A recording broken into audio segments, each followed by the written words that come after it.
Although this Dune movie blows all other Dune iterations away, the 1984 movie will always have a special place in my heart, just because it was such a hot mess. And Patrick Stewart.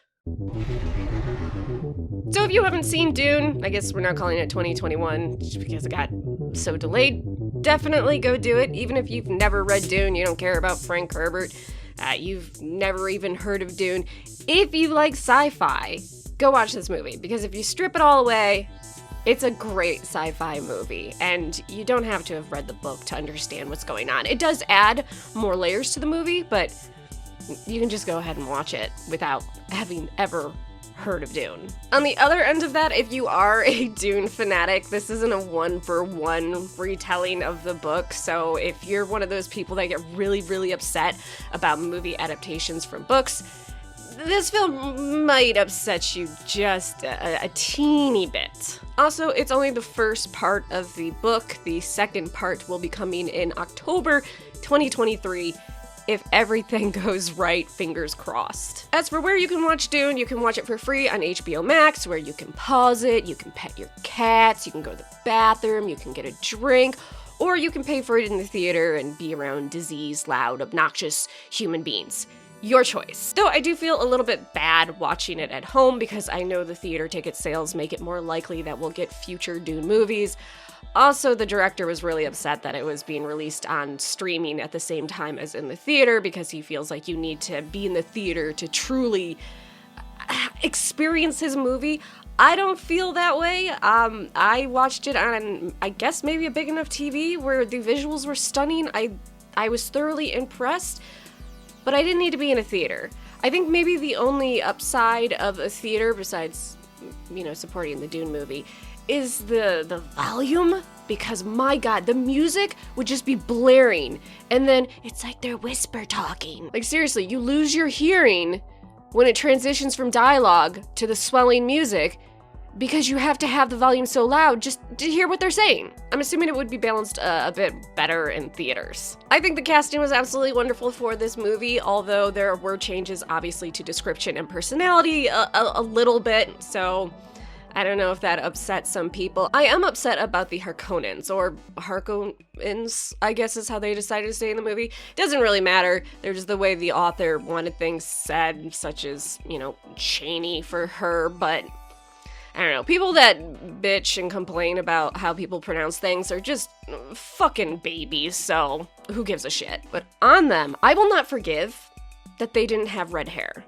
Hollywood, why do you hate redheads? I feel like a morbidly obese, pedophile, rapist, murderer was the right person to represent the soullessness of redheads, and you denied me that. I'd say by far my favorite character was Oscar Isaac as Duke Leto, and also Jason Momoa as Duncan Idaho. And I'm just not saying that because they're both insanely hot, because Rebecca Ferguson, who played Lady Jessica, is also insanely hot, and she wasn't my favorite character. She had some issues, I would say. Oh, Josh Brolin as Gurney, I also really liked a lot. But yeah, Duke Leto and Duncan, by far my favorite. I knew they were going to be from watching the trailers, teasers, and stuff, but it was confirmed watching this movie. No, Dave Bautista as Rabban. I am thoroughly impressed with Dave. I'm not saying he's a bad actor, certainly not, but how he played this character just was beautiful. Just the sadisticness of it and the undercurrent, sometimes, overcurrent, actually a lot overcurrent, of just rage evil. Fantastic. The Baron, not so much. I think they really kind of missed on that. Honestly, I've never seen an interpretation of the Baron that was good compared to how he is portrayed in the book.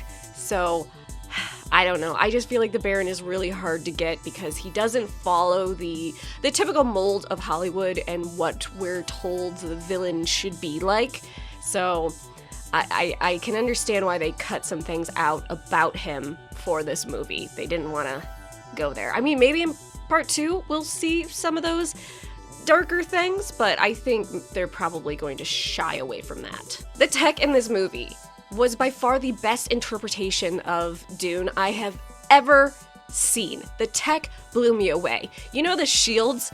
I was so worried. It is so hard not to make it look just so cheesy, just dumb, and they killed it with the shields. The ornithopters were a thing of beauty.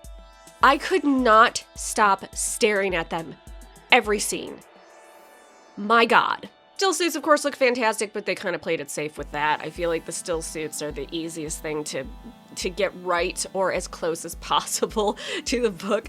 Although the Fremen weren't exactly practicing good water discipline, I will say, in this movie, so that was kind of weird. But I understand we want to be able to see the faces of actors, so that's why they did it. I think the sandworms were amazing. I think how they were portrayed in this movie wasn't anything like groundbreaking. It's how you would think it would look based on other live action series for Dune, but it was good. Okay, I will just say the sandworms were good. I didn't expect it to be exactly right. Now, I love how they did the voice for the Bene Gesserit.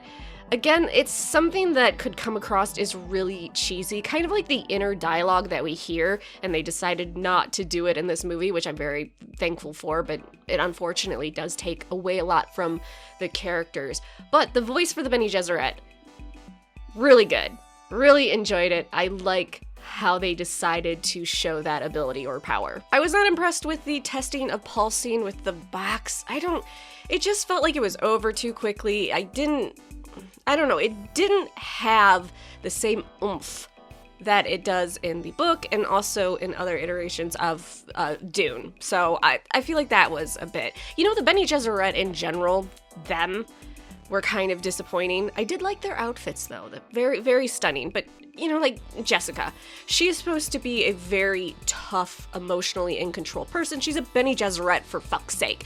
And she was just an emotional mess, crying just all over the place, just far too emotional for Bene Gesserit. It was disappointing. Tiny bit of spoilers I want to talk about. If you haven't seen this movie, probably, skedaddle. Thanks for watching, like, subscribe. Tell me, come back, and tell me if you liked the Dune movie. So, spoilers. I think we all knew they were going to end with Jameis being killed. I feel like that was the most logical place to stop with doing just half of the first book. I think all the fight scenes were just insanely good. Paul, Duncan, crazy good. The fight coordinator should get a bonus because it is the first time in a long time I have been so impressed with fight scenes. Watching Duncan fight and death scene was so emotional, and I really hope we get enough movies that we get to see Jason Momoa come back as Duncan because I loved him. I don't understand the lack of the traitor plot with Yui. I don't know why they cut all that. Maybe just because the film was already too long, but the traitor plot definitely, they messed up with that.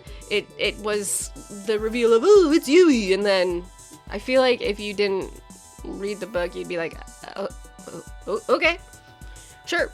It adds a lot to the plot, and I'm just disappointed that they decided to just skim over it. I mean, let me know if you gave a shit about Yui in this movie. They've really undersold him and just kind of pushed him off to the side. Lastly, I don't know if this was intentional, but the director did kind of scrape away some of the philosophical and ethical, I guess, discussions that Dune creates. I don't know if they're going to get more into that in part 2. I also understand that they had to make a movie that appealed to non-book readers and people that just have no idea what Dune is and don't really care, and we're just doing it for a certain person. I know everyone loves Paul, and Paul's actor. I don't really know him that well, but I know he has a fanatical base, so hopefully that base will watch this movie and then become hooked just because of him, or they watch it because of him and then they become hooked once they watch the movie. So fingers crossed on that. Him as Paul, I think was fine. I think where he's really going to shine is in part 2. We'll see if they made the right casting choice. So anyways, I give this movie